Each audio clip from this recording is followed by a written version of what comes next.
প্রায় ১০ বছর হয়ে গেছে বাংলাদেশে যায় না। কেন জানি এখন খুব বেশি ইচ্ছা করছে দেশে যাওয়ার জন্য। আর আমার সামনে যদি কেউ শুনি যে দেশে যাচ্ছে তাহলে খুবই ভালো লাগে আর নিজেরও যেতে খুবই ইচ্ছে করে। Oh, it's kind of wet. It's cold. You are there. Go and wet. Go and go. Goes up and down. Oh no! Oh. খাবে একটু খায় ট্রাই করে দেখো What's the hat? Hot Cold wet. আর একটু পানি দেই Daddy, read water. Whoa, look! It's so cute. আচ্ছা চল আমরা টেবিলে বসে এখন খাই হ্যাঁ Oh, whoa. বসে খেতে হবে আমি চেক করে দেখলাম এখন ঠিক আছে আসো এসো চেয়ারটা নিয়ে আসো হুম শায়নুর এই ফিডিং চেয়ারটা এখন আর লাগবে না, ও আমাদের নর্মাল চেয়ারে বসেই খেতে পারে। তো এই চেয়ারটা হচ্ছে সাইফানের ছিল, তো মোটামুটি 7 বছর বয়স হয়ে গেছে, 2 ভাই ইউজ করেছে। আজকে চেয়ারটাকে ফেলে দিব।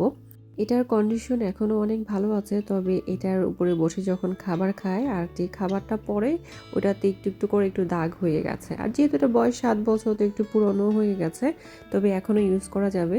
আমি এখানে রেখে দিলাম। এখানে কিছু রাখা মানে হচ্ছে সেটা চলে যাবে বিনে, বা বিনে ফেলতে হবে। তো আমি এখানে রেখে দিচ্ছি, আমার হাজব্যান্ড এখান থেকে এখন বিনে ফেলে দিবে। তো আমার একটা আপু বাংলাদেশে যাবে, তাই কিছু ব্যাগ কিনতেছিল। আমি যদি কাউকে দেখি যে বাংলাদেশে যাচ্ছে, শপিং করতেছে, লাগেজ গুছাচ্ছে, বা শুনি যে কেউ বাংলাদেশে যাবে, কেন জানি অনেক ভালো লাগে। মনে হয় কিছুটা যে মনে হয় আমিও যাব, বা আমার মধ্যেও একটা এক্সাইটমেন্ট কাজ করে। আমি তো আসার পরে আর যাই নাই, তাই অনেক বছর হয়ে গেছে। এখন প্রথম প্রথম খারাপ লাগে নাই, তবে এখন রিসেন্টলি কেন জানি একটু বাংলাদেশে যেতে ইচ্ছে করতেছে। প্রথম আসার পর এমনটা খারাপ লাগে নাই, যেতেও ইচ্ছা করে নাই।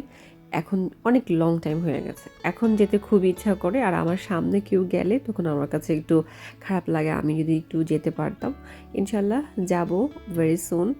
দেশে যাওয়ার সময় দেখা যায় অনেক কিছু কেনা লাগে, অনেকের জন্য গিফট কেনা লাগে, গিফট দেয়া লাগে। তো আমার কাছে মনে হয় মেয়েদের জন্য বিদেশ থেকে কয়েক ধরনের গিফট আছে দেওয়া যায়, তার মধ্যে ব্যাগও একটা সুন্দর গিফট। তবে আমার কাছে মনে হয় যার যেটা নেই বা দরকার, যে যেমনটা পছন্দ করে ওইটা কিনে নিলেই সবচেয়ে ভালো হয়। তো এখান থেকে কয়েকটা ব্যাগ কিনে আমরা হচ্ছে একটা শপে গেছিলাম। এই শপটাতে অন্য কাজে এসে দেখি এরকম একটা পাটা দেখা যাচ্ছে, যে পাটাটা হাফ। আমি প্রথমে ভেবেছিলাম এটা ভেঙে গেছে, তারপর এটার দাম এত বেশি কিভাবে। তো ওরা বলতেছে এটা ভাঙে নাই, এটা হচ্ছে এরকমই থাকে। আমি কখনো দেখি নাই আসলে কি এরকম হাফ পাটা কেউ ইউজ করে, তা আবার 45 পাউন্ড ছিল। তারপর ওরা বললো হ্যাঁ এটা এরকমই থাকে, আমাদের কাছে ফুল পাতাও আছে, তবে এটাও আছে। তো এটার দাম এত বেশি, পরে আমি দেখে একটু অবাক হলাম। হ্যাঁ হ্যাঁ বসো তুমি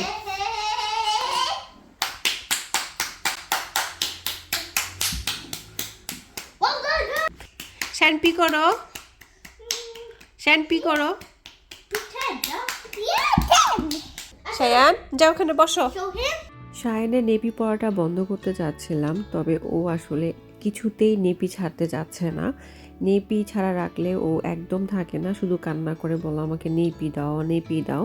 তো এটাকে এখানে রাখছি যাতে করে একটু বসে। প্রথমে ভয় পাচ্ছিল, বসতে চায় নাই, এখন একটু একটু করে রেখে দিচ্ছি যাতে করে ভয়টা কাটে।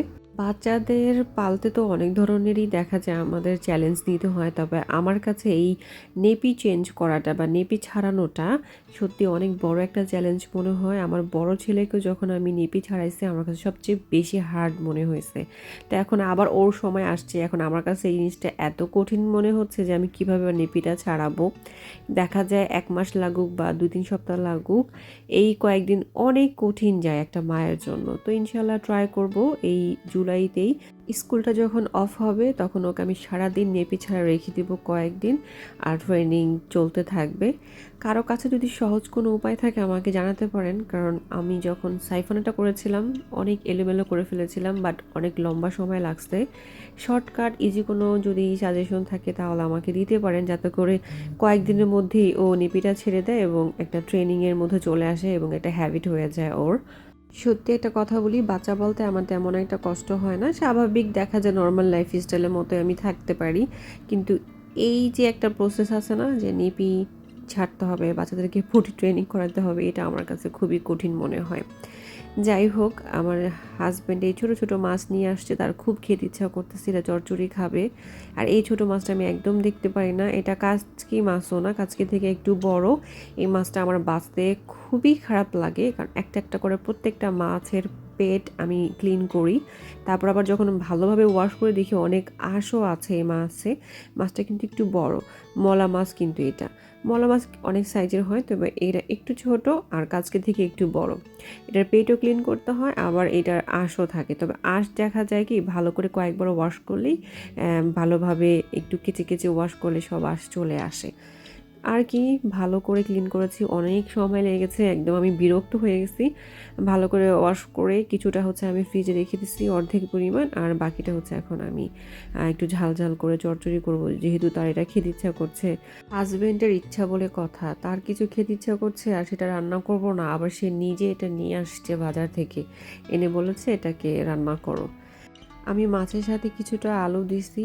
একটা জিনিস কি, যখন নিজের কিছু করতে ইচ্ছা করে না, নিজের ইচ্ছার বিরুদ্ধে বা মনের বিরুদ্ধে কোনো কাজ করলে সে কাজটা ভালো হয় না। এই রান্নাটা আমি খুব যত্ন করে রান্না করছিলাম, কিভাবে যাতে একটু লবণ বেশি হয়ে গেছে, একটু না মোটামুটি ভালো লবণই বেশি হয়ে গেছে। তোমার হাজব্যান্ড বলতেছে তুমি মনে হয় খুশি হও না এই মাছটা দেখে, রান্না করেছো কিন্তু লবণ বেশি হয়ে গেছে। এই কথাটা সত্য, মাছটা দেখে আমি একদম খুশি হই নাই, কারণ এই মাছটা আমার আসলে একদম পছন্দ না। মানে খেতেও ভালো লাগে না, কারণ একটু কাটা কাটা লাগে। যতই এটা ছোট মাছ হোক না কেন, আমার কাছে একটু কাটা কাটা লাগে। আমি একদম খেতেও পছন্দ করি না, এটা মানে ক্লিন করতেও পছন্দ করি না। তবে রান্না করতে আমার খারাপ লাগে না।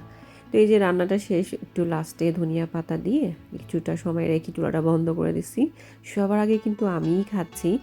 ভাত নিয়ে কেন জানি মনে হলো একটু খেয়ে দেখি, কিন্তু খেতে গেছি দেখি সেই কাটা। তো আজকে এখানেই বিদায়, সবাই অনেক ভালো থাকবেন, আল্লাহ হাফেজ।